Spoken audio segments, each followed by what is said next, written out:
not by Marilyn Bell, and the Dorothy Story with all the quotes and everything. And we had then the perfect combination. The next morning, the telly clearly wins the newspaper war. I didn't think it was very much of it. Then I was the opposition. I mean, it was proud. That's what it was. But I guess we didn't have any place else to go. We were very disappointed. I went stormed into the office and said, "You realize that the biggest story, but you didn't have Marilyn Bell Story." And but in the second edition, of course, we completely changed the front page. In the meantime, businesses from across the country offer an impressive collection of prizes. Everything from vacuum cleaners to cars, sides of beef to a lifetime supply of perfume. And she's an instant celebrity, sought after by TV stars like Roy Rogers and Ed Sullivan. I had no inkling, no idea, nobody did, that the Canadian people were just going to, just give me such a warm reception. And the CNE has finally been shamed into giving her the prize money. I think about 3 days after the swim, they announced they would give her $10,000 and hold a public reception for her at the CNE. And for the public, there's a parade and a chance to share the glory.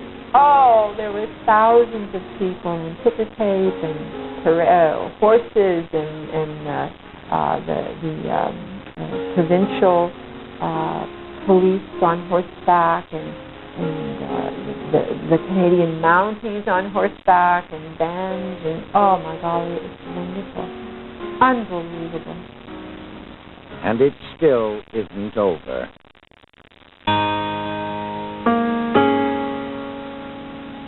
The Lake Ontario swim changes Marilyn's life, making her a celebrity, giving her the confidence to meet new swimming challenges.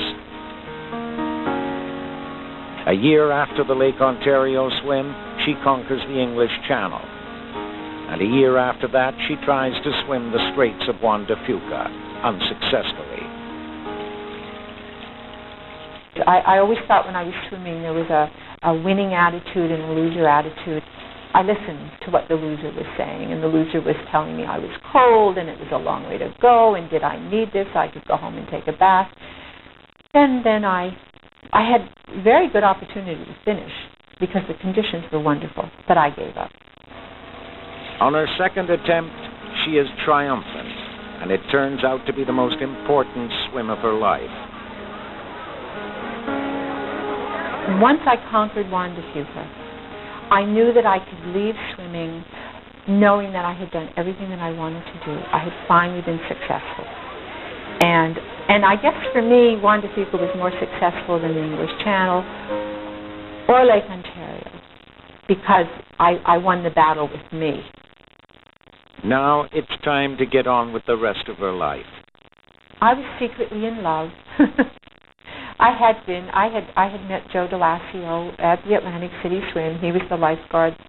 And we had been secretly writing letters and keeping in touch by phone for 3 years. And we had made plans that eventually we would get married. They married in 1957, moved to New Jersey, and raised 4 daughters together. Marilyn gave up swimming and took up teaching. After retiring, she and Joe began spending their winters in Florida. Now the 62-year-old faces a physical challenge of a different kind. I have scoliosis and I have osteoarthritis, and I've just recently been diagnosed with osteoporosis. So I live with pain on a daily basis. And that's a challenge of a different kind. It's rather ironic that I've had, a lot of years working with handicapped kids and handicapped adults in the water, And recently I found myself being one of those physically challenged people in the water. Whenever I go for my rehab, no one in the center knows of my swimming history. So I have this wonderful little secret with myself, and I giggle and chuckle as I'm going through my exercises in my flotation belt, thinking, oh, if you only knew who you had in this pool, wouldn't you be surprised?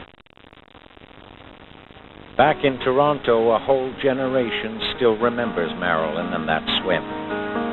Just a few years ago, Toronto historian Mike Filey lobbied to have a plaque put up near where she landed to commemorate the swim. He takes bus tours by it and marvels at the response. I only have to say, does anyone remember Marilyn Bell? And the entire bus lights up. And I'm not talking seniors, I'm talking middle-aged people, I'm talking even the younger people. Most of them have at some point in their life have heard the story of Marilyn. And then I don't have to tell the story, people tell me the story.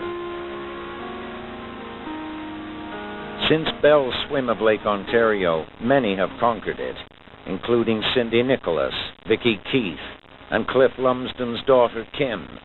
But none of their swims have inspired the same kind of response from the public. Now the CBC is making a TV movie about Marilyn, and producer Bernie Zuckerman believes Marilyn's swim is one of the great Canadian stories of all time. I think the legacy was not so much the swimming, it was for a generation, particularly of young females growing up in this country and showing that with a will, that anything was possible.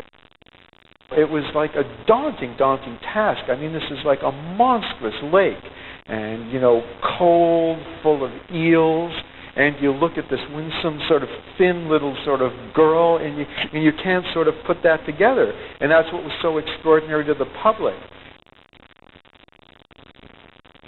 I've spent the better part of my life teaching young people, and I've told them bits and pieces of my story because I think it's so important for kids, particularly kids, to understand that living and growing up, you'll find that you may not always be good at what you think you're going to be good at, or what you want, what you want to be good at may just not work out for you.